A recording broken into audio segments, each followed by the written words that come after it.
আসসালামু আলাইকুম। শুরু করছি সঙ্গীন প্রণয়াশক্তি পর্ব ২৬। লিখেছেন সুরাইয়া রাফা। চন্দ্রদীপ্ত মধ্যরাত, রূপোর থালার মতো চারটা তির্যক রূপলি আলোতে ভূষণ ভরিয়ে তুলেছে। তারপরেও ঈশান কোণে কয়েক সেকেন্ড অন্তর অন্তর জ্বলে ওঠা বিদ্যুৎ এর ঝলকানি আর চারিদিকের তীব্র হিমেল হাওয়া মনে হচ্ছে শেষ রাতে বৈশাখী ঝড়ে লণ্ডভণ্ড হবে প্রকৃতি। প্রত্যেকের বাড়িটা কৃত্তিকুঞ্জের তুলনায় কুঁড়ে ঘরই বলা চলে। ছোট মতো একটা দোতলা বাড়ি, নিচতলার বসার ঘর, রান্নাঘর আর অতিথিদের জন্য গেস্ট রুম, আর উপরতলায় প্রত্যয়ের আব্বু আম্মু আর বড় আপুর শোবার ঘর। যদিও বা বড় আপু বেশিরভাগই তার শ্বশুর বাড়িতেই থাকেন।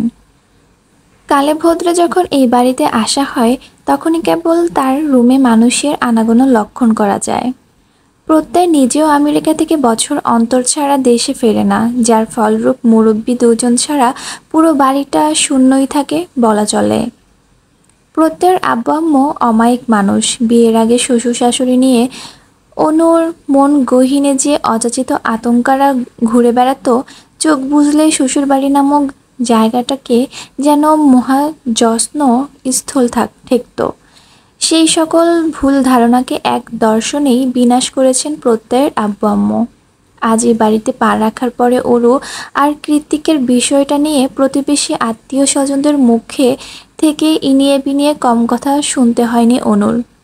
কিন্তু প্রত্যয়ের আব্বু কান অবধি সেসব কথা পৌঁছানোর সঙ্গে সঙ্গে তিনি তৎক্ষণাৎ প্রতিবাদ করেছেন। নিজের আত্মীয় স্বজন হোক কিংবা শুভাকাঙ্ক্ষী, সবার উদ্দেশ্যে গম্ভীর গলায় একটা কথাই বলেছেন, বৌমা যেহেতু আমার, বউয়ের পরিবারটাও আমারই, আর আমার পরিবার নিয়ে যারা কুৎসিত মন্তব্য করার স্পর্ধা দেখাবে তারা কখনোই আমার শুভাকাঙ্ক্ষী হতে পারে না। তাছাড়া ধর্মীয় আইন কানুন বাদ দিয়ে সমাজের কুসংস্কার গা ভাসানোর মানুষ আমি নই। ধর্মে যে সম্পর্কের প্রাধান্য আছে আমার নিকট ও তার যথাযথ সম্মান রয়েছে। দ্বিতীয়বার বৌমার বোনকে নিয়ে আর একটা কথা যদি না আসে এই বাড়িতে।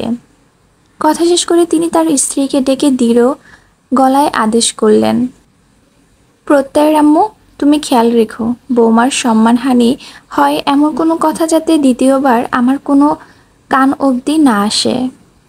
নতুন শ্বশুর শাশুড়ির কাছ থেকে এতটা প্রাধান্য, এতটাই আন্তরিকতা পেয়ে সত্যি তখন গর্বে বুকটা ফুলে ফেঁপে উঠেছিল অনুর। বারবার মনে হচ্ছিল প্রত্যয়ের মতো একজন ভদ্র সভ্য শান্ত ছেলে জন্ম দেওয়ার কেবল তাদের মতো অমায়িক আর স্বচ্ছ হৃদয়ের মা বাবার দ্বারাই সম্ভব। রুমের কোণে অবস্থিত লম্বাটে পুরনো সেগুন কাঠের ড্রেসিং টেবিলের সামনে দাঁড়িয়ে চুল মুছতে মুছতে সন্ধ্যা রাতের সেসব কথা ভেবে আরও একবার চাপা দীর্ঘশ্বাস বেরিয়ে এলো অনুর চিত্র চিরে। প্রত্যয়ের রুমটা একতলা কিংবা দোতলা নয়, বাড়ির একমাত্র ছেলে হিসেবে সম্পূর্ণ আলাদা ডেকোরেশন করে চিলেকোঠার ঘরটাই প্রত্যয়ের রুম হিসেবে বরাদ্দ করা। প্রত্যয় যখন দেশে ছিল তখন থেকে এই চিলেকোঠা ঘরটা ওর, আর এখন ওদের বিয়ের প্রথম বাসর রাতের আয়োজনও এই ঘরেই করা হয়েছে। পুরো ঘরটাতে ভুর ভুর করে সুঘ্রাণ ছড়াচ্ছে। পুরনো খাটে নতুন করে সাজানো তাজা রজনীগন্ধা আর থোকা থোকা গোলাপের আস্তরণ, সাদা চাদরে মোড়ানো বিছানা জুড়ে গোলাপের ছড়াছড়ি। সেদিকে তাকালেও কেমন অপার স্নিগ্ধতায় ভরে ওঠে মন প্রাণ। পুষ্প সজ্জিত স্নিগ্ধ সেই রুমের এক কোণে দাঁড়িয়ে নির্বিঘ্নে চুলে তোয়ালে চালাচ্ছে এই ঘরের নতুন ঘরণী, প্রত্যয়ের সদ্য বিয়ে করা নতুন বউ। যেন এই ঘরে আগমন তার নতুন কিছু নয়। সেভাবেই বিয়ের ভারী গহনা পোশাক আশাক ছেড়ে একটা কালো পাড়ের খয়েরি তাঁতের শাড়িতে নিজেকে নতুন বউরূপে আবিষ্কার করল অনু। ঠান্ডা পানি দিয়ে লম্বা শাওয়ার শেষে সারাদিনের ধকলকে ধুয়ে মুছে সাফ করে একেবারে সতেজ হয়ে বেরিয়েছে অনু। আর এখন এই হালকা শাড়িটা গায়ে জড়িয়ে আরও বেশি আরাম লাগছে ওর। শাড়ির ব্লাউজটা ব্যাকলেস, যার দরুন একটু একটু অস্বস্তিও হচ্ছে। এমন একটা আটপৌরে শাড়ির সাথে এমন শরীর উন্মুক্ত ব্লাউজকে কে কিনলো ভেবে পায় না অনু। ভাবার মতো সময় নষ্ট করে না অবশ্য। তার কারণ ওর মাথায় এই মুহূর্তে ঘুরপাক খাচ্ছে অন্য একটা প্রশ্ন। বারংবার মানসপটে ভেসে উঠছে সেই তীক্ষ্ণ, ক্রুদ্ধ, ভয়ানক চোখ দুটো। অনুর মনে হচ্ছে ছোটবেলায় এই চোখ দুটোকে ভীষণ ভয় পেত ও, আর এখনো পায়। কিন্তু হঠাৎ করে এতগুলো বছর পর কোথা থেকে উদয় হলো সেই মানব? কেনই বা ফিরে এলো ওদের শান্তশিষ্ট নিরিবিলি জীবনে? ওদের জীবনে তো মানুষটার আর কোনো অস্তিত্ব নেই। তাহলে আজকের দিনেই কেন এভাবে দেখা দিল সে? এটা কি কেবলই অনুর মতিভ্রম, নাকি অন্য কিছু? অনুর ভাবনার জগতের পর্দা টেনে যায় প্রত্যয়ের আগমনে। প্রত্যয় একটু অন্যমনস্ক হয়ে রুমে প্রবেশ করে। আত্মীয় স্বজনদের অধিকাংশই কর্মজীবী হওয়াতে যে যার মতো ফিরে গিয়েছে সবাই। বাড়িতে আপাতত আপু আর তার হাজবেন্ড ছাড়া আর তেমন কেউই রয়ে যায়নি। সবাইকে এক এক করে বিদায় দিতে দিতেই রুমে আসতে এত রাত হয়ে গেল প্রত্যয়ের। তার উপর কৃত্তিক কল করেছে কয়েক ঘন্টার জন্য হলেও কাল অফিসে যেতে হবে ওকে। শেয়ার হোল্ডারদের সাথে ইম্পর্ট্যান্ট মিটিং রয়েছে। তার চেয়েও বেশি চিন্তার বিষয় হলো কাল জামাই শ্বশুর একই সাথে নিজেদের প্রজেক্ট লঞ্চ করবে। কি জানি কি হবে, কি করেই বা এই দুজন হট টেম্পারকে একই সাথে সামলাবে ও। চিন্তায় মাথা ভোঁ ভোঁ করছে প্রত্যয়ের। প্রত্যয় রুমে ঢুকতে অসম্ভব মিষ্টি সুঘ্রাণে ওর চোখ দুটো আবেশে বন্ধ হয়ে এলো। ফুল, মোমবাতি, সেই সাথে পরিচিত নারীর গায়ের গন্ধ মিলেমিশে পুরো ঘরটা সৌরভে মম করছে। অনু অনু সেই গন্ধটা আরও একবার নাক চিরে দীর্ঘ নিঃশ্বাসের সাহায্যে ভেতরের পুড়ে নিল প্রত্যয়। তবে আজ আর এই সৌরভ ওর নাকে নয়, ওর হৃদয়ে গিয়ে লাগছে। খানিকক্ষণ চোখ বুজে রেখে নিজেকে সামলালো প্রত্যয়। তারপর আস্তে ধীরে চোখ খুলতে দেখল ওর মুখোমুখি হয়ে দাঁড়িয়ে সন্দিহান চোখে তাকিয়ে আছে অনু। হাতে তার সেদিনের সেই ছোট্ট বক্সটা। প্রত্যয় বক্সটার দিকে ভ্রুকুঞ্চন করে তাকালে অনু শুধায়, আপনার কি ঘুম পেয়েছে প্রত্যয় সাহেব? চশমাটাও দেখি পড়েননি, ঠিকঠাক দেখছেন তো আমায়? অনুর কথায় এক চিলতে হাসি খেলে গেল প্রত্যয়ের ঠোঁটের আগায়। ও অনুকে আগাগোড়া পরখ করে বলল, তোমাকে দেখতে আমার চশমার প্রয়োজন নেই অপরিচিতা। চোখ বন্ধ করলে সর্বদাই তুমি আমার দু চোখের পাতায় রাজত্ব করে বেড়াও, আর এখন চোখ খুললেও তুমি। প্রত্যয়ের এসব প্রেম প্রেম কথা ভালোই লাগে অনুর, মাঝে মধ্যে লজ্জাও পায় বেশ, কিন্তু এই মুহূর্তে পেল না। উল্টো প্রত্যয়ের কথায় দু আনা প্রশ্রয় না দিয়ে হাত বাড়িয়ে বক্সটা দেখিয়ে সোজাসাপটা জিজ্ঞেস করে, বিয়ে হয়ে গিয়েছে, আজ প্রথম রাত, তাহলে এবার বলুন কি আছে এতে? আমি আর পারছি না চুপ হয়ে থাকতে, কৌতূহলে মাথাটা কিলবিল করছে আমার। প্রত্যয় এবারও অনুকে মসৃণ হাসি ফেরত দিয়ে বলল, প্রথম রাতে স্বামীকে সালাম না করেই উপহার দেখতে চাইছো? ইটস নট ফেয়ার অনু। অনু তৎক্ষণাৎ দাঁত দিয়ে জিভ কাটে, মনে মনে বলে, এই রে, ভুলে গিয়েছিলাম। পরক্ষণে শাড়ির আঁচলটা পিঠের উপর দিক দিয়ে টেনে এনে সামান্য নিচু হয়ে সালাম করলো প্রত্যয়কে। তারপর আবারও সেই একই বলি, এবার বলুন তো এতে কি আছে? অনুর উন্মুক্ত মসৃণ মোমের মতো পিঠের দিকে চেয়ে প্রত্যয় জোর লাগা গলায় বলল, কি পড়েছ এটা? সব দেখা যাচ্ছে। অনু বলে, আগে আমার কথার উত্তর দিন, তারপর বলছি। অনুর অবস্থা দেখে মনে হচ্ছে এতে কি আছে না জানা অবধি প্রত্যয়কে এক দণ্ড বসতেও দেবে না। আর প্রত্যয় কিনা এইটুকু সময়ে কত কিছুই না স্বপ্নও দেখে ফেলেছে। সিলি ফিলিংস, হায়! প্রত্যয়ের দু চোখে এখন সেই সব অব্যক্ত নেশাতুর অনুভূতিগুলোই ঘুরপাক খাচ্ছে। কিন্তু অনুকে বোঝানো মুশকিল, তাই এবার আর কোনোরূপ কথা না পেঁচিয়ে বক্সটা খুলে অনুর হাতে ধরিয়ে দিল প্রত্যয়। অনু অবাক চাহনিতে বক্সের ভেতর উকিঝুঁকি দিচ্ছে। হবে হয়তো কোনো দামি জুয়েলারি কিংবা কোনো হানিমুন টিকেটস। অনুর জানা মতে বাসর রাতে তো স্বামীর এইসবই উপহার দেয়, কিন্তু এখানে তেমন কিছুই দেখতে না পেয়ে আশাহত হলো অনু। ফুস করে একটা নিঃশ্বাস ছেড়ে প্রত্যয়কে শুধালো, কই? প্রত্যয় কারবার থেকে টি শার্ট আর ট্রাউজার বের করতে করতে বলল, কি কই? কেন উপহার? অনুর কালো হয়ে যাওয়া চুপসানো মুখটা দেখে প্রত্যয় অনেকটা কাছে এগিয়ে এসে ওর চিবুক তুলে হিসিয়ে বলল, কি বলেছিলাম আমি? এর মাঝে তোমার স্বপ্ন আছে, আর সেটাই আমার তরফ থেকে তোমার জন্য বাসর রাতের বেস্ট গিফট। অনু ভ্রু কুঁচকে বলল, স্বপ্ন মানে? কেমন স্বপ্ন?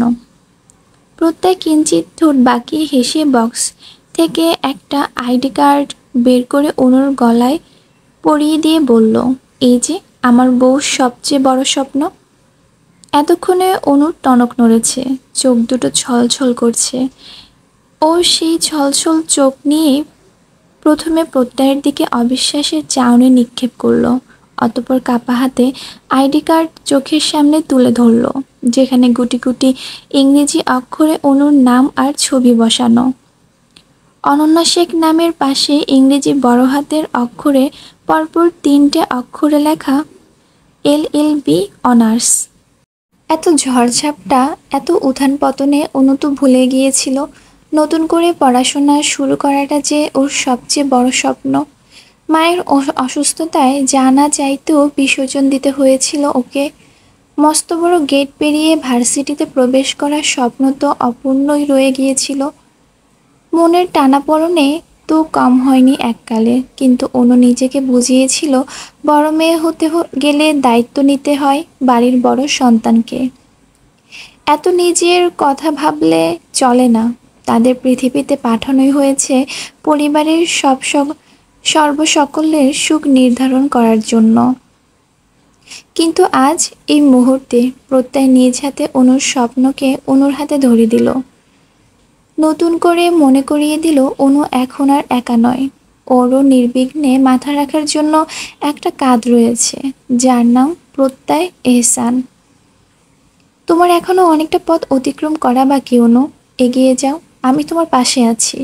তোমার স্বামী, তোমার বেস্ট ফ্রেন্ড, তোমার শুভাকাঙ্ক্ষী সবসময় তোমার পাশে আছে। প্রত্যয়ের কথায় এতক্ষণে ভ্রমটা কেটে গেল অনুর। মতিভ্রম থেকে বেরিয়ে বাস্তবে ফিরে আসার সঙ্গে সঙ্গে প্রত্যয়ের উপর ঝাঁপিয়ে পড়ল। ওর গলাটা শক্ত করে জড়িয়ে ধরে চিৎকার করে কেঁদে উঠল অনু।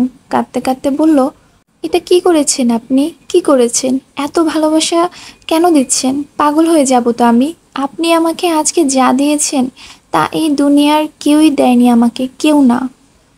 অনু সরল মনে কাঁদতে কাঁদতে কথাগুলো বললেও ওর বলা কথা আর চিৎকারের প্রত্যয়ের চক্ষু চড়ক গাছ। প্রত্যয় তৎক্ষণাৎ চোখ মুখ খিচিয়ে অনুর মুখটা হালকা চেপে ধরে বলল, আরে কি বলছো এসব? নিচে সবাই শুনলে কি ভাববে? আস্তে বলো জান, আস্তে।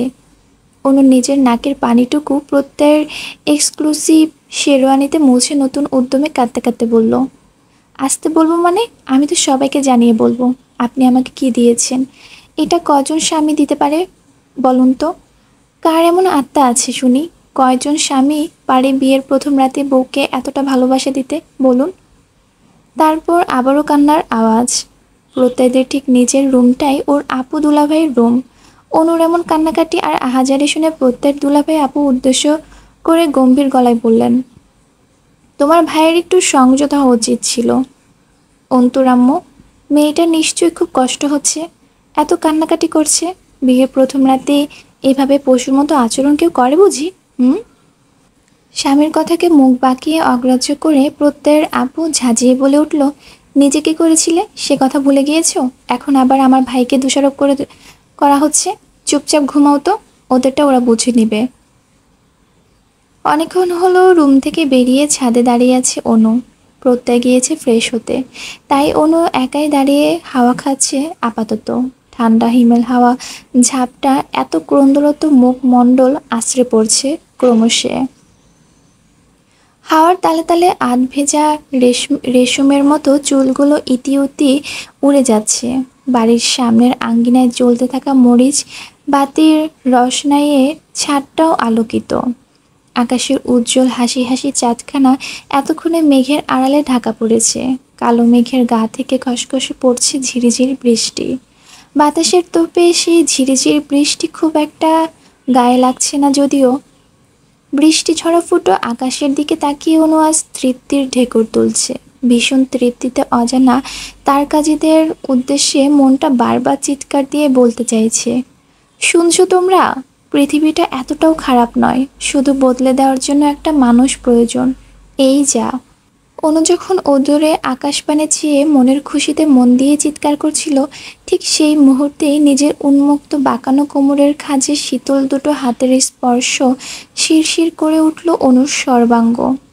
একটু কেঁপে উঠে অনু পিছনে ঘুরবে, তার ফুসরতও দিল না প্রত্যয়, বরং আরও শক্ত করে ওর কোমরটা চেপে ধরে নিজের সাথে মিশিয়ে দাঁড় করালো অনুকে। তারপর ওর কাঁধে চিবুক ঠেকিয়ে বলল, তোমার ইমোশনের পাল্লায় পড়ে রাত তো শেষ হয়ে যাচ্ছে ম্যাডাম, এবার একটু ইমোশনটাকে সামলাও। আমি যে বেসামাল। অনু সাদা মনে বলল, রাত তো শেষ হবেই, রাত না শেষ হলে দিনের আলো ফুটবে কি করে শুনি। প্রত্যয় অনুর কাঁধে টুকরো চুমু খেয়ে ভারী নিঃশ্বাস ছেড়ে বলল, আজকের রাতটা যে আমাদের বহু আকাঙ্ক্ষিত রাত। জান, থাক না একটু বেশি সময় ধরে এই আধারটুকু, ক্ষতি কি। অনু নির্বাক, প্রত্যয়ের অবাধ্য স্পর্শে ওর গলা জড়িয়ে আসছে, শরীরের তরণে তরণে বয়ে যাচ্ছে শিহরণ, জাগানো নাম না জানা এক সাইক্লোন। ও খুব করে চাইছে প্রত্যয় হাত দুটোকে স্থির রাখতে, কিন্তু পারছে না। প্রত্যয়ের হাত দুটো অবাধে বিচরণ করছে অনুর সমস্ত জুড়ে। অনু কোনো মতে ছাদের পাঁচিলটা শক্ত করে দুহাতে খামচে ধরে মাথা নুয়ে রেখেছে। প্রত্যয় দু চোখ বুঝে অনুর ঘাড়ে মুখ ডুবিয়ে দিতেই এক পর্যায়ে তীব্র সংকোচে ঘুরে দাঁড়িয়ে প্রত্যয়ের বুকেই মুখ লুকালো অনু। প্রত্যয়ের বোধহয় আজ এসব লজ্জা টজ্জা পছন্দ হচ্ছে না, তাই অনুকে খুব একটা আশকারা না দিয়ে ওর ঠোঁটের ভাঁজে সংকোচে নিজের আধিপত্য বিস্তার করলো প্রত্যয়। এরপর সেভাবে অনুকে কোলে তুলে নিয়ে পায়ে পায়ে এগিয়ে গেল ওদের সাজানো গোছানো চিলেকোঠার ঘরের দিকে। অনু বেশ কসরত করে প্রত্যয়ের ঠোঁট দুটো থেকে ছাড়া পেয়ে অস্পষ্ট শুধালো, কোথায় নিয়ে যাচ্ছেন। প্রত্যয় দ্রুত গতিতে পুনরায় অনুর অধর যুগলে অধর ডুবিয়ে হিসিয়ে জবাব দিল, তোমার লজ্জা ভাঙাতে। শেষ রাতে তীব্র বর্ষণে চারিদিকে কর্দমাক্ত, আজকেও আবহাওয়া বেশ শীতল। হয়তোবা এই বর্ষা বর্ষা আবহাওয়াটা এবার বেশ কয়েকদিনের দীর্ঘস্থায়ী হবে। স্টেট আমেরিকার মতো দেশ থেকে ফিরে পুরান ঢাকার এই ভাঙাচোরা পিচঢালা রাস্তা ধরে হাঁটতে বেশ বেগ পেতে হচ্ছে সায়রের। স্পন্সরশিপ থেকে পাওয়া পায়ের লাল সবুজ ট্যাগ লাগানো গুচ্ছি ব্র্যান্ডের জুতোটাও কাদায় মাখামাখি, যা দেখে এই মুহূর্তে এই কাদায় বসে ঠোঁট ফুলিয়ে কাঁদতে ইচ্ছে করছে সায়রের। চিপাগুলির নিবাসী এই ঝাঁজওয়ালা মেয়েটাকে কান ধরে টেনে এনে এসব দেখিয়ে বলতে ইচ্ছে করছে, দেখ রাগিনীর বাচ্চা, দেখ তোর জন্য আমার লেটেস্ট ব্র্যান্ডের জুতাটা মানিজ্জত কাদায় ডুবে গড়াগড়ি খাচ্ছে, তবুও রাগ দেখাবি, কথায় কথায় মুখ ঝামটি দিবি।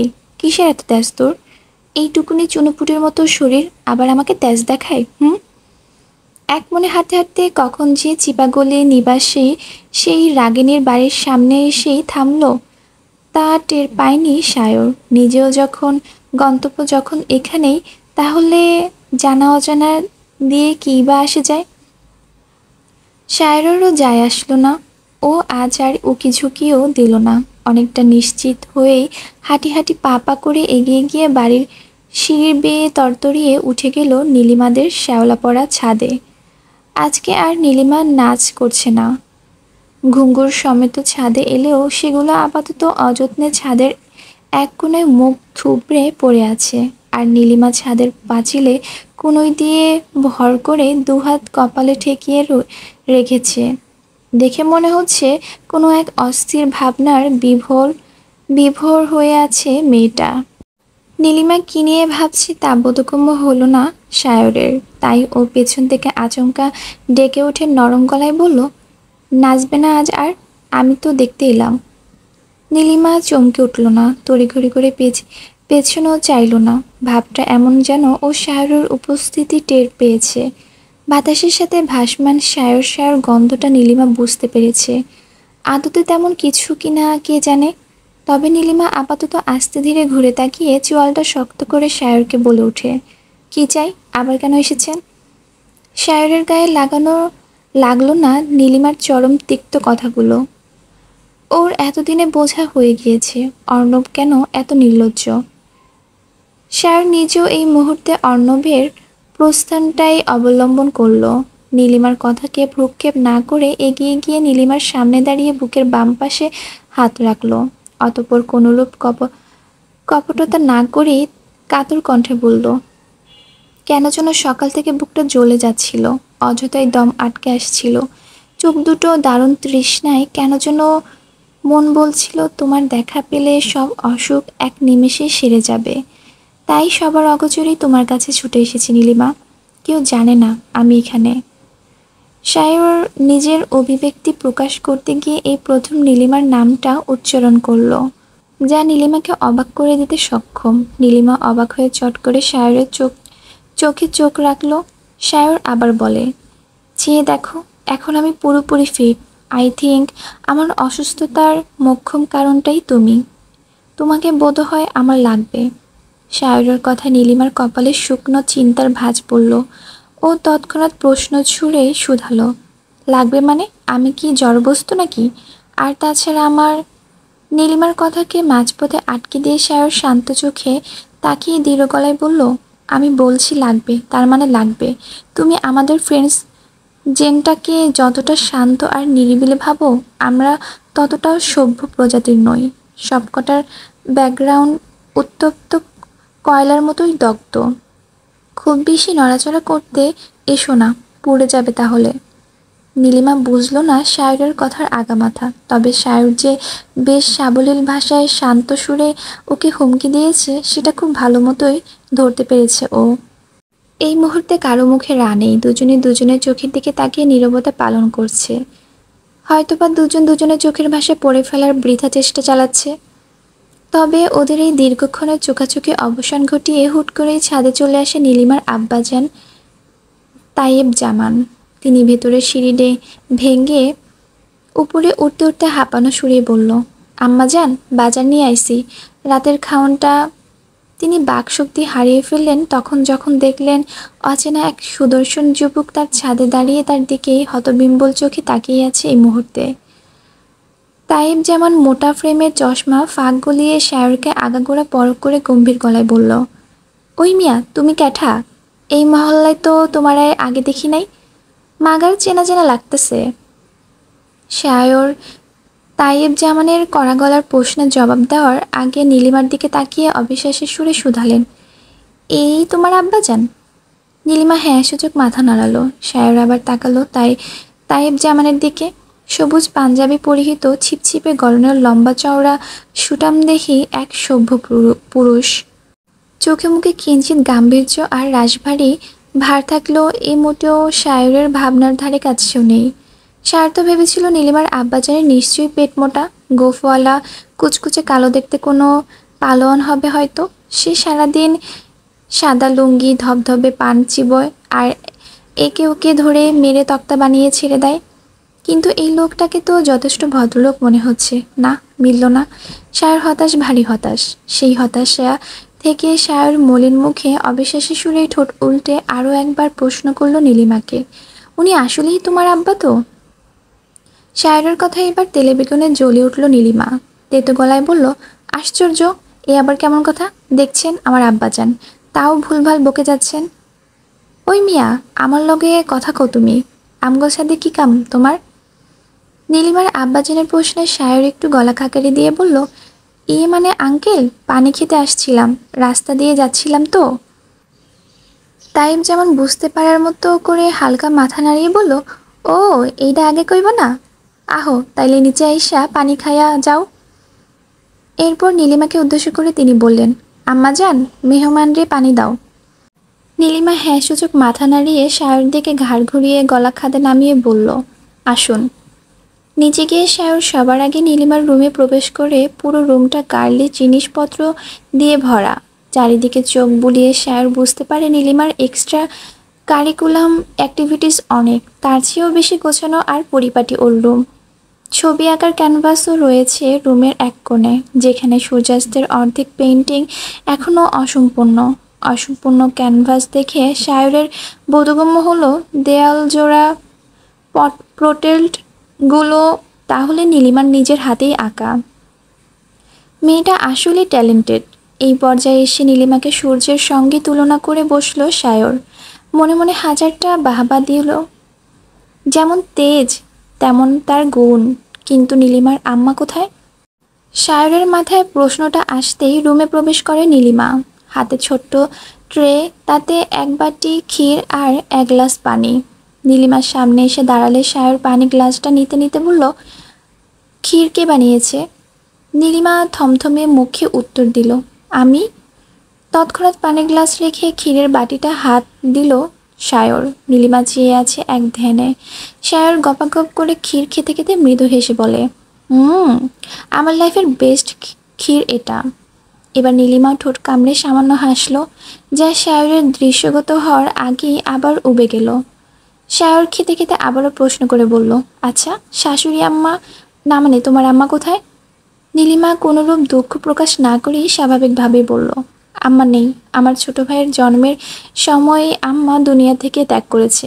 তারপর থেকে আমি, আব্বা আর নয়ন মিলে আমাদের পরিবার। এই জন্যই তো আমি দূরে কোথাও। নীলিমা মাঝপথে কী ভেবে যেন থেমে গেল। সায়রকে আশ্বস্ত করে বলল, হ্যাঁ বলো। নীলিমা পুনরায় বলতে আরম্ভ করে, ওই জন্য আব্বা আর ভাইকে ছেড়ে আমি দূরে কোথাও যেতে পারবো না। যার সাথে আমার বিয়ে ঠিক হয়েছে সে আমার মহল্লারই। এত কাছাকাছি দেখি বিয়ের প্রস্তাবে আর না করিনি। হয়েছে, থাক। বিয়ের পর এত বাপের বাড়ি নিয়ে ভাবলে হয় না। দরকার পড়লে তোমার 14 গোষ্ঠী আমেরিকা নিয়ে যাব। কি? ক্ষীরের বাটিটা ঠাস করে ট্রেতে রেখে কথাগুলো বলল সায়র। অতঃপর ঢকঢক করে গ্লাসের পানিটুকু শেষ করে উঠে দাঁড়িয়ে নীলিমাকে শুধালো, তোমার আব্বাজান কোথায়? নীলিমা আঙ্গুল উঁচিয়ে বসার ঘরের দিকে দেখিয়ে দিল। সায়র বড় বড় পা ফেলে তাইব জামানের সামনে গিয়ে দাঁড়ায়। তাইব জামান তখন পেপার পড়ায় ভীষণ মনোযোগী। সায়র তার হাত থেকে ছো মেরে পেপারটা টেনে নিয়ে পাশে টি টেবিলে রেখে পায়ে হাত দিয়ে সালাম করতে করতে মনে মনে বলল, খুব শীঘ্রই আপনাকে বড়সড় একটা ঝটকা দিতে যাচ্ছি আব্বাজান। আশা করি আল্লাহ আপনাকে ধৈর্য ধারণ করার ক্ষমতা দান করুক, আমিন। সন্ধ্যার আয়োজনটা আজ কৃত্তিককুঞ্জে বেশ ঘটা করেই পালন করা হচ্ছে। সন্ধ্যা নামার সাথে সাথে ডাইনিং টেবিলে ভরে উঠেছে নানান রকমের সুস্বাদু নাস্তার বহর। অর্ণব, এলিসা আর ক্যাথলিন সেখানে বসে বসে পাকোড়া চিবোচ্ছে। অরু আর সায়র উপস্থিত, তবে ওদের মনটা ভালো নেই। নীল আকাশের ভারী মেঘের ঘনঘটা মতোই কালো হয়ে আছে ওদের মুখশ্রী। ওরও মুখটা মলিন করে সেই তখন থেকে শূন্য চোখে গালে হাত দিয়ে বসে আছে দেখে এলিসা খেতে খেতে শুধালো, এই মেয়ে, কি হয়েছে তোমার? মুখ কালো কেন? নিশ্চয়ই জেকে কিছু বলেছে। ওরও জোরপূর্বক হেসে জানালো, তেমন কিছু নয় আপু। আসলে আপাকে খুব মিস করছি। সব সময় সব পরিস্থিতিতে একসাথে ছিলাম আমরা দুই বোন। অথচ এখন দেখো, আজ 3 দিন হয়ে গেল আপা শ্বশুর বাড়িতেই পড়ে আছে। মনে মনে বলল, তোমাদের জেকে আর কী বা বলবে, সে তো আমার সাথে কথাই বলে না সেই বিয়ের দিন থেকে। ওর কথার ভারী দীর্ঘশ্বাস ছেড়ে এলিসা করুণ সুরেই বলে, তা ঠিক বলেছ, অনুকে তো আমরাও মিস করছি। তার উপর বউ ভাতের দিন আমরা গেলেও জেকে তো তোমাকে যেতেই দিল না। আর বউ ভাতের দিনের কথা মনে পড়তে আরও এক দফা দীর্ঘশ্বাস বেরিয়ে এলো অরুর চিত্র চিরে। সেদিন শুধু শুধু কৃত্তিক ওকে যেতে দিল না। বউ ভাতের দিন অনুর কাছে যেতে না দেওয়ার দুঃখটা মাথাচাড়া দিয়ে উঠতে ওরও ডুব দিল সেদিনের ঘটনায়। একে একে মনে পড়তে লাগলো কৃত্তিকের বিরক্তির কর্মকাণ্ডগুলো। বউ ভাতের আয়োজনে সামিল হতে একে একে কৃত্তিকগঞ্জের গেট ছাড়িয়ে বেরিয়ে যেতে লাগলো অতিথিদের গাড়ির বহর। একেবারে শেষে যে গাড়িটা পড়ে রইল সেটাই আপাতত ওঠার প্রস্তুতি নিচ্ছিল সায়র, অর্ণব, এলিসা, ক্যাথলিন আর অরু। কালকের কাহিনীর পর অরুর যে বউ ভাতে যাওয়ার খুব ইচ্ছে তেমনটা নয়, কিন্তু সবার জোরাজুরি আর অনুকে এক নজর দেখার স্পৃহার দারুণ নিজেকে আর দমিয়ে রাখতে রাখতে পারল না অরু। না গেলে নিশ্চয়ই আপা মন খারাপ করবে, সেই ভেবেই আপার মন খারাপের নিষ্ক্রিয় করে দিতে অগত্য রেডি হয়ে ওরও বেরিয়ে পড়ল সবার সাথে। সায়র ড্রাইভিং সিটে বসে গাড়ি স্টার্ট করতে করতে পেছনে তাকিয়ে বলল, সবাই এসেছে তো? ওরও তখনও ওঠেনি। ভারী সুতোর কাজ করা ফুল স্লিভ ফুল নেক গাউনটা সামলে আস্তে ধীরে উঠতে যাবে, ঠিক তখনই পেছন থেকে কেউ একজন বলে, তোরা চলে যা, ও যাবে না। আগন্তুকের কথায় ওরও বিস্ফোরিত নয়নে পেছনে চেয়ে দেখল বাসায় পরার সফেদ রঙা ওভার সাইজ টি শার্ট আর ওভার সাইজ খাকি ট্রাউজার পরে এলোমেলো চেহারা নিয়ে দাঁড়িয়ে আছে কৃত্তিক। এক হাত পকেটে গুজে অন্য হাতে ধরে রেখেছে আইপ্যাড আর হেডফোন। নির্ঘাত dark dark romantic audio book শুনছে। চোখ ছোট করে ভাবছে অরু, মনে মনে বলছে সারাদিন হেডফোন লাগিয়ে এসব শুনলে আর আমার উপর ভুলভাল এক্সপেরিমেন্ট প্রয়োগ করবে। খারস লোক একটা। যে সে যাই হোক, কিন্তু এখন উনি কি বলল? অরুর ভাবনার শুরু ছিল এলিসার রুদ্ধ আওয়াজে। ও কৃতিকের কথার পাছে খেকিয়ে উঠে বলল, যাবে না মানে? আমরা সবাই যাচ্ছি, তাহলে অরু কেন যাবে না? কৃতিক শান্ত সুরেই বলল, কারণ আমি যাচ্ছি না, আমার অনেক কাজ রয়েছে পেন্ডিং। এবার সায়র গলা উঁচিয়ে বলল, তোর কাজ তুই কর গিয়ে, ওকে কেন যেতে দিবি না? সায়রের তীক্ষ্ণ চোখে ভস্ম করে দিয়ে কৃতিক সবার উদ্দেশ্যে বলল, আমি যেহেতু যাচ্ছি না সেই তো আমার বউয়েরও যাওয়া হচ্ছে না। তাছাড়া আমার উরুর সাথে দরকারি কাজ আছে। It's very personal. কৃতিকের এহেন ঘুরানো পেঁচানো কথায় কেউ আর দ্বিতীয়বার প্রশ্ন করার সাহস দেখালো না। আবার প্রশ্ন করতে গেলে সবার সামনে কি জানি কি ঠাস করে উত্তর দিয়ে বসে, তখন আবার মানের সম্মানের প্রশ্ন। তার চেয়ে ইজ্জত বাঁচিয়ে চলে যাওয়াই উত্তম। যার বউ তার কাছেই বরং থাকুক। ওর কোনো মতামত না নিয়ে সবাই চোখের পলকে হুশ করে বেরিয়ে গেল। চলতি গাড়িটার দিকে নিস্পৃহ চোখে চেয়ে থেকে ভারাক্রান্ত আওয়াজে ওরে বলে ওঠে, এটা কি হলো? আপাত রাগ করবে? এটা কি করলেন আপনি? ওরও দুঃখের বিলাপ কৃতিকের কান অবধি পৌঁছেছে বলে মনে হচ্ছে না। উল্টো ও ওরুর কবজি চেপে ধরে টানতে টানতে নিয়ে গেল দোতলার নিজের রুমে। পুরো কৃত্তিককুঞ্জ খালি পড়ে আছে, একটা সার্ভেন্ট অবধি অবশিষ্ট নেই। সবাই রওনা করেছে বৌভাতের অনুষ্ঠানে। বাড়িতে রয়ে গিয়েছে শুধু কৃত্তিক আর অরু। এত বড় বাড়িটা হুট করে ফাঁকা হয়ে যাওয়ায় অরুর গা ছমছম করছে। তার উপর কৃত্তিক কেমন টানা হিচড়ে করছে দেখে অরুর এবার সত্যি ভয়ে গা শিউরে উঠল। ও নিজের সর্বশক্তি দিয়ে হাতটা ছাড়ানোর চেষ্টা চালিয়ে কাইকুই করে বলে ওঠে, ছাড়ুন না, লাগছে আমার। কৃত্তিক রুমে এনে দরজার ছিটকিনি লাগিয়ে তবেই অরুকে হাত ছাড়ল। ওরও দম নিল না। ব্যথাতুর হাতটা অন্য হাত দিয়ে ঘষতে ঘষতে বলল, কি হয়েছে, যেতে দিলেন না কেন? কৃত্তিক নিজের এক ভ্রু উঁচিয়ে বলল, কালকের ঘটনার পরেও আমার কাছে কৈফিয়ত চাইতে আত্মা কাঁপছে না তোর? ওর মেজাজটা বিগড়ে যাচ্ছে। একে তো আপার সাথে দেখা হওয়ার সুযোগটাই মাটি, তার উপর কৃতিকের এমন জোর জবরদস্তি, আর এই মুহূর্তে বিগড়ানো মেজাজটাকে সামলে নেওয়ার কোনো ইচ্ছেও নেই ওর। অজ্ঞাত নিজের নাকটা শিকই তুলে ঝাঁঝিয়ে উঠে ওরও বলল, না, কাঁপছে না, কারণ আপনি আমার স্বামী। স্বামীর সাথে কথা বলতে কারো আত্মা কাঁপে না, বুঝছেন? কৃতিক বুঝল ওর দুর্বলতা ওরও ভালো মতোই রপ্ত করেছে। কীভাবে কথা এগুলো কৃতিক দমে যাবে সেটা ওরও শিখে গিয়েছে। তাই ওর সাথে তর্কে না গিয়ে কৃতিক করা কথা ঘুরিয়ে গম্ভীর মুখে বলল, এসব হাবিজাবি পোশাক এক্ষুনি চেঞ্জ কর, রাগ লাগছে আমার। ওরও ত্যক্ত গলায় বলল, চেঞ্জ করার জন্য হলেও তো রুমে যেতে হবে, যেতে দিন। না, এখানেই কর। কি? অরুর হতবিম্বল মুখের পানে তাকিয়ে কয়েক সেকেন্ডের জন্য কৃত্তিকের ঠোঁটের আগায় খেলে গেল এক চিলতে কপট হাসি। এই ভীত হরিণীটাকে ভড়কে দিতে ওর বেশ লাগে। কিন্তু পরক্ষণে গতকাল অমিত অরুকে স্পর্শ করেছে সেই দৃশ্যটা মানসপটে ভেসে উঠতেই সঙ্গে সঙ্গে জল শক্ত হয়ে এলো কৃত্তিকের। ও কয়েক কদম এগিয়ে গিয়ে অরুর মুখোমুখি হয়ে দাঁড়িয়ে চুলের পেছন থেকে অরুর সরু ঘাড়টা চেপে ধরে মুখের কাছে মুখ নিয়ে গাঢ় গলায় বলল, উল্টোপাল্টা চিন্তা করা বন্ধ কর। আমি তোকে আদর সোহাগ করার জন্য ড্রেস চেঞ্জ করতে বলিনি।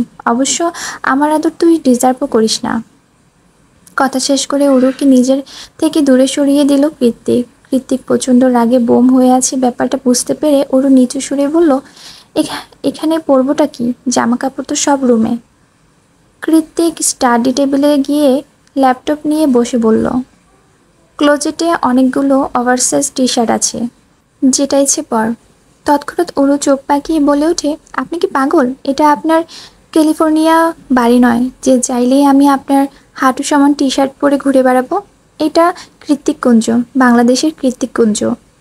কৃত্তিক ল্যাপটপে স্ক্রিন চোখ নিবদ্ধ রেখে জবাব দিল, বাড়িতে কেউ নেই, যা বলেছি চুপচাপ তাই কর। ওরও জানে কৃত্তিকের জিদের কাছে ওর হার মানতেই হবে, তাই অযথা কথা বাড়িয়ে নিজের সময় আর এনার্জি খরচ করলো না অরু। ক্লোজেট খুলে বড় দেখে একটা সাদা টি শার্ট নিয়ে ঢুকে গেল ওয়াশরুমে। ওরু যখন বেরিয়ে এলো তখন কৃত্তিক আগের ন্যায় স্টাডি টেবিলে বসে আছে। ওরুর পায়ের আওয়াজ এক ঝলক ওর দিকে তাকিয়ে কৃত্তিক বলে, তুই কি প্ল্যান করে আমার সাথে ম্যাচিং কালারের টি শার্ট পরেছিস নাকি? এইসব প্ল্যান করে থাকলে ভুল করেছিস। তোর অন্যায়ের কোনো ক্ষমা নেই। এখন দাঁড়িয়ে না থেকে চুপচাপ পড়তে বস। কৃত্তিকের শেষ কথায় ওরু যেন আকাশ থেকে পাতালে পড়ল। কপালে বিরক্তি 101টা ভাঁজ টেনে নাকটা চুড়ে তুলে ওরু বলল, পড়তে বসবো মানে? কৃত্তিক নির্লিপ্ত গলায় বলল, এত অবাক হওয়ার কি আছে? আমি ছিলাম না বলে পড়াশোনার 12টা বাজিয়েছিস। এখন থেকে এসব একাডেমি যাওয়া বন্ধ। অমিতের মতো নভেলিস্ট হওয়ার ভূত মাথা থেকে ঝেড়ে ফেল। অমিত কিংবা ওর পেশা সব কিছু থেকে 100 হাত দূরে থাকবি তুই। Am I clear? এখন পড়তে আয়। আজকের লেসন এর উপর কিছু অ্যাসাইনমেন্ট দেব তোকে। Come here. অরুণ নির্লিপ্ত মুখে এগিয়ে এসে চেয়ার বসে পড়ল। কৃত্তিক ওর সামনে ল্যাপটপে এগিয়ে গিয়ে নিজে লেকচার শুরু করে। সময় নিয়ে এক একে প্রত্যেক পয়েন্ট ধরে ধরে অরুকে বোঝায়। কোথাও বুঝতে সমস্যা হচ্ছে কি না সেটাও বারবার জিজ্ঞেস করে। এভাবে লেসন দিতে দিতে কয়েক ঘন্টা অতিবাহিত হলে কৃত্তিক অরুকে কিছু শর্ট কোয়েশ্চন সলভ করতে দিয়ে নিজে পুনরায় ল্যাপটপে মনোযোগী হয়। কৃত্তিক অন্যদিকে খেয়াল দিয়েছে সেটা বোধগম্য হতে ওরও এগিয়ে এসে কৃত্তিকের সামনে চেয়ারটাতে বসে ওর দিকে ঝুঁকে কিছু বলতে যাবে তৎক্ষণাৎ ঘোর আপত্তি জানিয়ে কৃত্তিক বলে, খবরদার, একদম কাছে আসবি না আমার। যা বলার দূর থেকে বল। ওরও দীর্ঘশ্বাস ছেড়ে কৃত্তিকের থেকে দূরত্ব বজায় রেখে কাচুমুচু করে বলল, দেখুন, আমার ইকোনমিক্স পড়তে একটু ভালো লাগে না। সত্যি বলছি, আমি বাংলা সাহিত্য পড়তে চাই। ওর কথাটা বোধহয় মোটেই ভালো লাগেনি কৃত্তিকের। ও নিজের হাতে থাকা পেপার ওইটা মুঠিতে নিয়ে চোয়াল শক্ত করে বলল, তুই বলতে চাইছিস আমার সাবজেক্ট নয়, বরং অমিতের সাবজেক্ট তোর ভালো লাগে, তাই তো? ওরও তড়িৎ গতিতে না সূচক মাথা নাড়িয়ে উদ্বিগ্ন গলায় বলে, না না, তেমন কিছু নয়। আপনি ভুল বুঝছেন। কিন্তু ইকোনমিক্স হয়েছে আর বলতে হবে না। এতটুকুতেই অনীহা ধরে গিয়েছে আমার প্রতি। সারা জীবন থাকলে নিশ্চয়ই বিরক্ত হয়ে যাবি। কৃতিকের কথায় ওরও বারবার না সূচক মাথা নাড়ায়। কিন্তু কৃতিকের জিদ তো কুণ্ডলি পাকিয়ে বেরিয়ে চলেছে। ও এটা কিছুতেই মেনে নিতে পারছে না যে ওর সাবজেক্ট রিজেক্ট করে অমিতের সাবজেক্টেই পড়তে যাচ্ছে। How deer she! কৃত্তিক মেজাজ হারিয়ে ওরুকে তৎক্ষণাৎ রুম থেকে বের করে দিয়ে দরজা লক করে দিল। কৃত্তিকের এমন হুটহাট রেগে যাওয়া এই মুহূর্তে ওরু নিজেও বেশ বিরক্ত। তাই ওকে আর আগ বাড়িয়ে ডাকতে গেল না ওরু। চুপচাপ হাঁটু সমান টি শার্টটাকে আরেকটু টেনে টুনে নিচে নামিয়ে লম্বা চুলগুলো চুড়ো করে বাঁধতে বাঁধতে এগিয়ে গেল নিজের রুমের দিকে। আড়মোড়া ভেঙে ওরু যখন ঘুম থেকে জাগে তখন সূর্য মাঝ আকাশে। জানালা গলিয়ে দুপুর বেলার তির্যক সূর্য রশ্মি এসে শরীরের আছড়ে পড়তেই চোখ মুখ কুচকে গেল ওরুর। সেই যে তখন কৃতিকের রুম থেকে ফিরে শুয়েছিল, তারপর কখন যে ঘুমের রাজ্যে তলিয়ে গিয়েছে তা আর টের পায়নি ওরু। যখন টের পেল তখন দুপুর গড়িয়ে বিকেল প্রায়। কৃতিক আশেপাশে কোথাও নেই, তবুও কৃতিকের মাসকি সুবাসটা চারিদিকে ভুরভুর করছে। কোথা থেকে ভেসে আসছে এই সুঘ্রাণ? তার উৎস খুঁজতে গিয়ে ওরুর খেয়াল হলো ও কৃতিকের টি শার্ট পরে আছে। পরক্ষণে নিজের শরীরের দিকে তাকিয়ে মুচকি হাসে ওরু। কেন যেন এই টি শার্টটা পরে মনে হচ্ছে কৃতিক ওকে শক্ত করে জড়িয়ে ধরে রেখেছে। আর এই গন্ধটা ভাবতে ভাবতে গলার কাছ থেকে টি শার্টটা টেনে নাকে ছোঁয়ালো ওরু। এটা বোধহয় আজকাল পরেছে কৃতিক, ওই জন্যই এত সুন্দর মেনলি সুঘ্রাণ বেরোচ্ছে।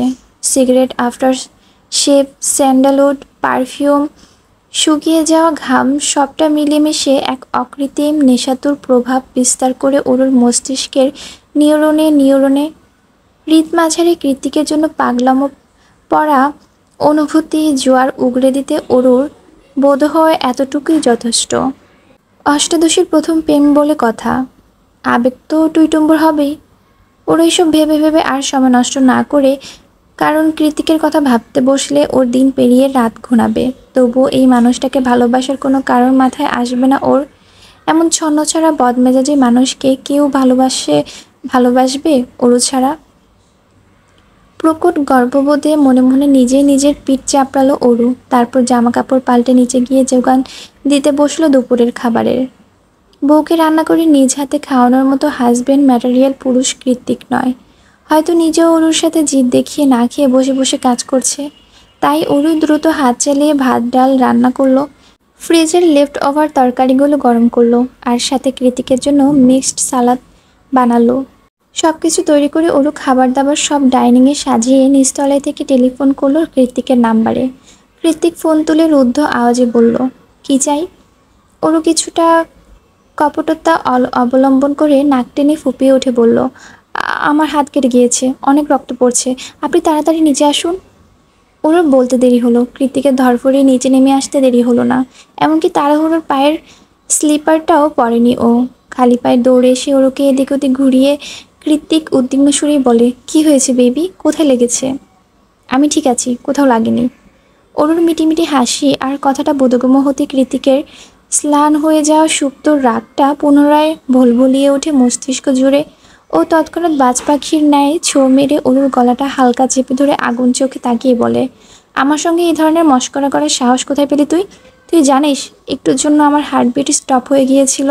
আমি কয়েক সেকেন্ড আগেও এটা ভেবে দিশেহারা হয়ে যাচ্ছিলাম যে কতখানি কেটে গেল তোর। কাটা জায়গা থেকে ঠিক কতটা রক্ত ঝরছে, আর তুই কিনা আমার সাথে এইসব সেন্সিটিভ বিষয় নিয়ে মশকরা করছিস। হাউ দেয়ার ইউ অরু, অনেক সাহস বেড়ে গিয়েছে তোর। কৃত্তিকের বরফ কেটে ফেলার মতো ধারালো কথার শুষ্ক ঢোক গিলল অরু। কোনো মতে সাহস জুগিয়ে মিনমিনিয়ে বলল, খেতে ডাকলে তো জীবনও আসতেন না, তাই আর কি এভাবে ডেকেছি। অরুর কথায় কৃত্তিক এবার আরও রেগে গেল। রাগে ফোঁস করে বলল, আমার দুর্বলতা নিয়ে টানাটানি করার বন্ধ কর অরু। I hate betray. কথা শেষ করতে খাবার টেবিলে চোখ আটকে গেল কৃত্তিকের। দুপুর গড়িয়ে বিকেল হয়েছে, অথচ ওরা দুজন একজনও কিছু খায়নি এখনো। অরু অভুক্ত সেটা মাথায় আসতেই অরুর গলাটা ছেড়ে দিয়ে ওকে নিয়ে বেসিনে চলে যায় কৃত্তিক। অতঃপর অরুর ঘর্মাক্ত মুখে পানির ঝাপটা দিয়ে নরম সুরে বলে, আর কখনো এমন মস্করা করিস না হার্টবিট। আমাকে মানাতে তোর নিজেকে নিয়ে মিথ্যে কথা বলার প্রয়োজন নেই। সময় হলে আমি নিজেই মেনে যাব। তোকে ছেড়ে কোথাও যাব আমি, বল? তুই ছাড়া কেই বা আছে আমার? সেদিনের কথাগুলো ভেবে আরেক দফা দীর্ঘশ্বাস ছাড়ল অরু। কৃত্তিক তখন কথা দিয়েছিল মেনে যাবে, আর রাগ করে থাকবে না। কিন্তু কিসের কি? এখনও অরুর সাথে প্রয়োজন ছাড়া কথা বলে না কৃত্তিক। যেতটুকু বলে সেটাও ধমকের সুরে। সত্যি বলতে অরু শুধুমাত্র অনুকে নয়, কৃত্তিককেও মিস করছে। ওর ভালোবাসাগুলো ভীষণ মিস করছে অরু। অর্ণব অরুর মলিন মুখের দিকে থেকে চোখ সরিয়ে শায়রের দিকে চাইল। শায়রও একই হাল। কয়েক সেকেন্ড অন্তর অন্তর খালি ফুসফাস দীর্ঘশ্বাস ছাড়ছে ছেলেটা। অর্ণব পাকোড়া ভর্তি মুখে নিয়ে শায়রের দিকে ভ্রুক্ষেপ করে অস্পষ্ট আওয়াজে শুধালো, অরুণ না হয় অনুর জন্য মন খারাপ। ছোটবেলা থেকে একসাথে বড় হয়েছে, এখন দু বোন দুই বাড়িতে। কিন্তু তোর কি হয়েছে? তোর ভারী নিঃশ্বাসের আওয়াজ তো উপরওয়ালা ও মন গলে যাবে বলে মনে হচ্ছে। অর্ণবের কথার পাচ্ছে শায়র বুক ভরা করা দীর্ঘশ্বাস ছেড়ে কিছু বলতে যাবে, তার আগেই হুড়মুড় করে সদর দরজা ঠেলে অন্দরমহলে প্রবেশ করে কৃত্তিক আর আজমির শেখ। ওদের পেছনে পেছনে প্রত্যয়ও এসেছে। তাদের সবার বেশভূষা আর হাতের ফাইলপত্র দেখে মনে হচ্ছে মাত্রই অফিস থেকে ফিরল তারা। তবে আজমির শেখ আর কৃত্তিক দুজনের চোখ মুখ গম্ভীর হয়ে আছে। দুজনের তীক্ষ্ণ চোখ দেখে মনে হচ্ছে পারছে না দুজন দুজনকে কাঁচা গিলে খেতে। আর ওদের মধ্যে চাপা পড়ে প্রত্যয় অসহায়ের মতো শুধু এদিক ওদিক তাকাচ্ছে। ভেতরে প্রবেশ করে দুজন দুজনের চোখের দিকে কঠিন দৃষ্টিপাত করে দুজনই বড় বড় পা ফেলে দুই দিকের সিঁড়ি বেয়ে তরতরিয়ে উপরে চলে গেল তারা। নিজের মা আর স্বামীর এমন স্নায়ুযুদ্ধ দেখে ওরও হকচকিয়ে ওঠে। সহসা দৌড়ে এসে প্রত্যয়কে উদ্দেশ্য করে বলে, কি হয়েছে প্রত্যয় ভাইয়া, সব ঠিক আছে তো?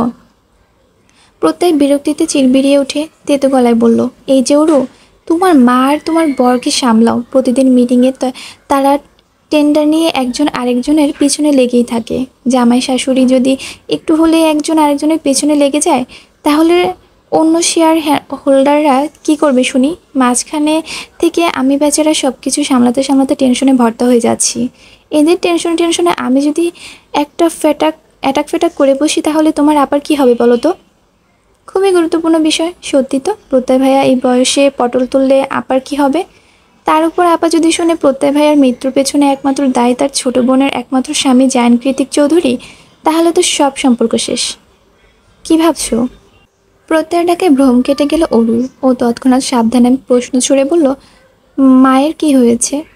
প্রত্যয় বলল, শেয়ার হোল্ডারদের দুটো টেন্ডারই কৃত্তিক ভাই পেয়েছে। নতুন জয়েন করে একই সাথে দুটো টেন্ডার পাওয়ার মুখের কথা নয় অরু, অনেক খাটুনির কাজ। ঋত্বিক ভাই কষ্ট করেছে, দিনরাত খেটেছে, কিন্তু মা এটাকে পজিটিভলি নিচ্ছেন না। টেন্ডারগুলো যাতে হাতছাড়া হয় সেজন্য বিভিন্নভাবে চেষ্টা করছেন মা, যা পরবর্তী কৃত্তিক ভাই আর কানেও চলে এসেছে। এই জন্যই আর কি। ওরকে আর খুলে বলতে হলো না, ও যা বোঝার বুঝে গিয়েছে। ব্যক্তিগত জিদ এখন কোম্পানির কাজের কর্মে প্রকাশ পাচ্ছে। আজকাল এসবের জন্য ওরুর নিজেকেই সবচেয়ে বেশি অপরাধী মনে হয়। কেন যে ভালোবাসতে গেল জায়ান কৃত্তিককে? আচ্ছা, অরু না ভালোবাসলে জায়ান কৃত্তিক কি ওকে ছেড়ে দিত? ভাবছে ওরু। অরুর ভাবনার ছেদ ঘটে উপর তলা থেকে কৃত্তিকের ডাকে, বেবি এক গ্লাস ঠান্ডা পানি। ওর উপর দিকে তাকিয়ে স্বস্তির নিঃশ্বাস ছাড়ল। আজ প্রায় 3 দিন পর কৃতিক আবারও ডাকছে অরুকে, যার ফলে বুকের ভেতরটা শীতল ঠান্ডা স্রোত বয়ে গেল ওর। একটু আগের সন্দেহ দোটানা সবকিছু মুহূর্তে হাওয়ায় উবে গেল। পাছে এসে জড়ো হলো একরাশ স্বস্তি আর বেকুলতা। কৃত্তিক ডাকছে, তার মানে রাগ পড়েছে। কথাটা ভেবেই ওরু আর অপেক্ষা না করেই পানি নিয়ে সোজা চলে যায় উপরের ঘরে।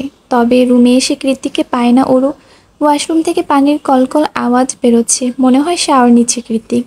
তাই বেড সাইডে টেবিলের পানির গ্লাসটা রেখে চুপচাপ রুম থেকে বেরিয়ে যায় ও। সেই যে সন্ধ্যাবেলাতে একটুখানি চোখের দেখা হলো, তারপর আর কোনো খোঁজ নেই কৃত্তিকের। এখন মাঝরাত, মেঘের চাদরে ঢাকা পড়েছে শুকনো পক্ষের চাঁদ। বাড়িতে সবাই ঘুমিয়ে পড়েছে। মাও সন্ধ্যাবেলাতে দরজায় খিল দিয়েছে, মামিরাও ঘুমাচ্ছে। এলিসা ক্যাটলিনও ঘুমে বিভোর। ঘুম নেই শুধু অরুর দু চোখে। ও কতক্ষণ পানি খাওয়ার ছলে নিচে আসছে, তো কতক্ষণ করিডোর উকিঝুঁকি দিচ্ছে। মাথায় শুধু ঘুরপাক খাচ্ছে একটাই প্রশ্ন, এত রাতে কোথায় যেতে পারে মানুষটা? অবশেষে অরুর অপেক্ষার অবসান ঘটিয়ে রাত 2:30টার নাগাদ বাড়িতে ফিরে কৃত্তিক। কৃত্তিক ভেতরে প্রবেশ করার সঙ্গে সঙ্গে রাগ অভিমান সমস্ত ভুলে গিয়ে একে ছুটে নিচে চলে আসে অরু। নিচে এসে কৃত্তিকের মুখোমুখি হয়ে দাঁড়াতে কৃত্তিক শান্ত গলায় বলে ওঠে, ঘুমাসনি? কোথায় গিয়েছিলেন আপনি? অরুর প্রশ্নে কৃত্তিক বাধ্য স্বামীর মতো জবাব দিল, বিয়ের আসর থেকে মেয়ে ভাগিয়ে আনতে। কৃত্তিকের এহেন কথায় অরুর দুনিয়া দুলে উঠল।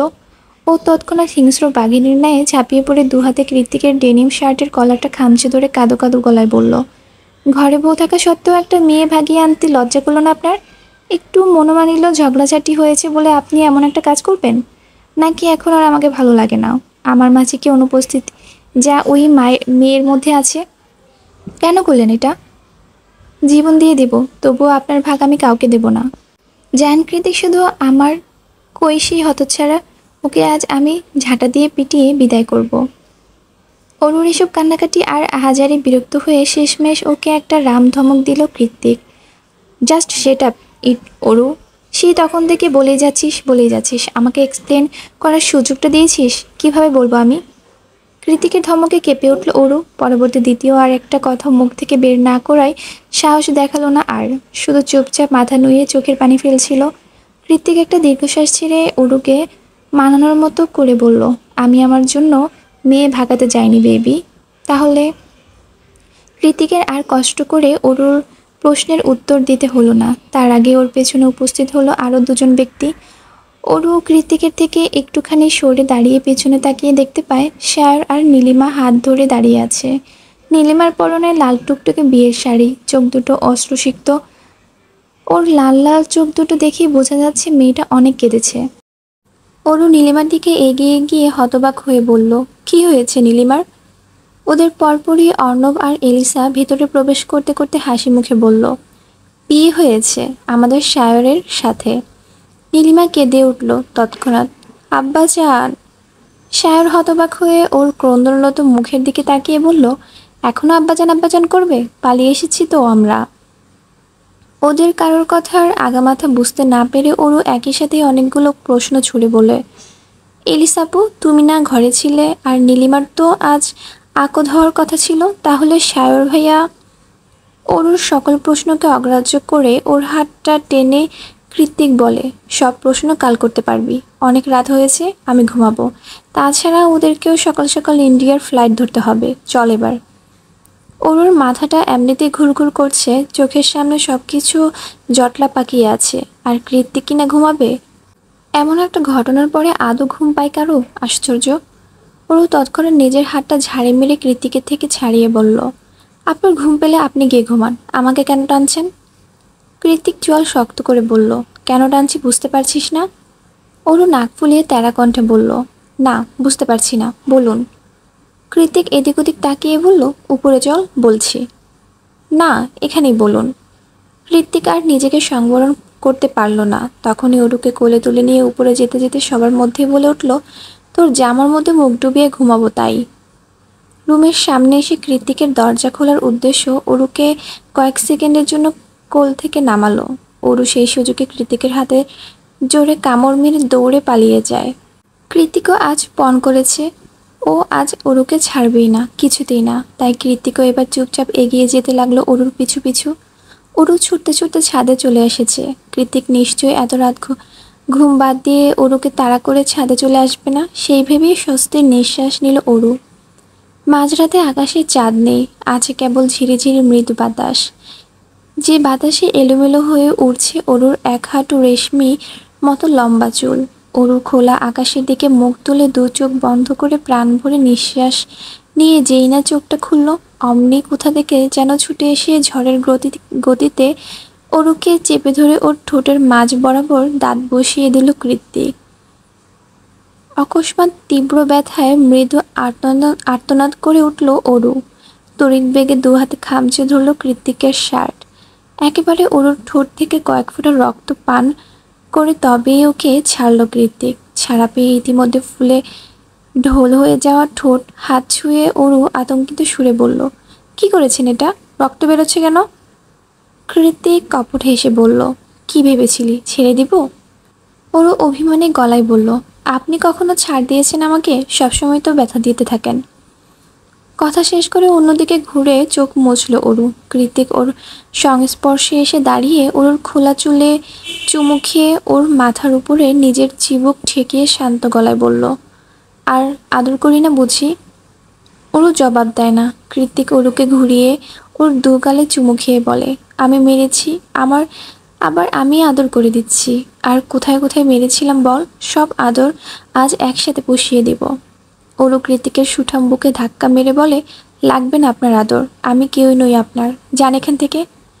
কৃত্তিক সামান্য ঝুঁকে গিয়ে অরুর নাকটা হালকা টেনে দিয়ে বলে, তুই ছাড়া কে আছে আমার?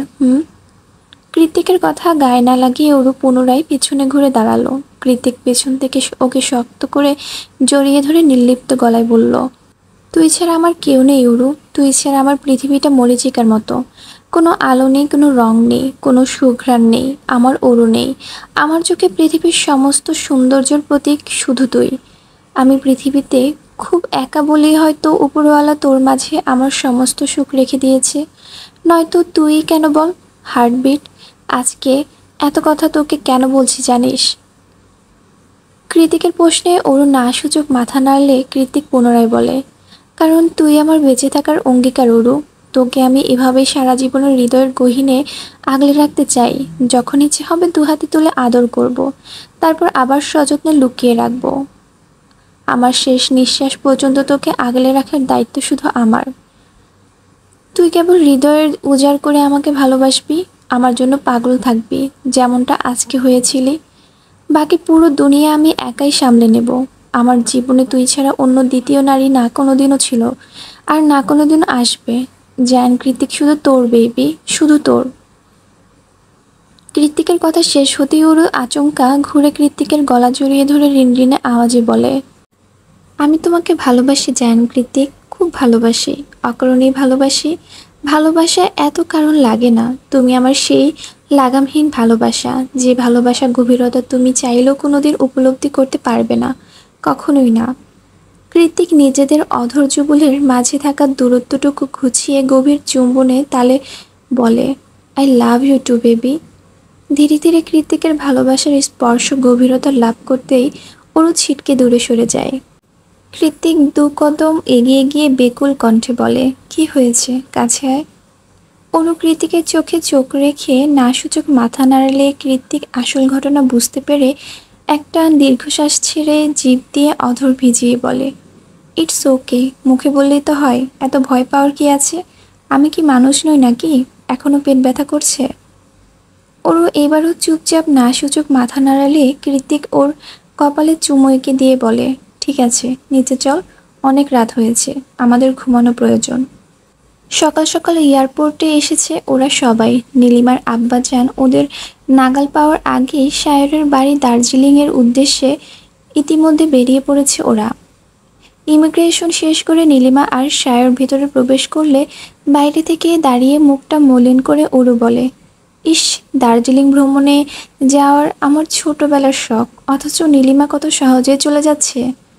কৃতিক পাশে দাঁড়িয়ে ফোন স্ক্রল করছিল। অরুর কথা শুনে মাথা তুলে কৃতিক শুধায়, যেতে চাস দার্জিলিংয়ে? অরু কোনো কিছু না ভেবে হ্যাঁ সূচক মাথা নাড়ালো।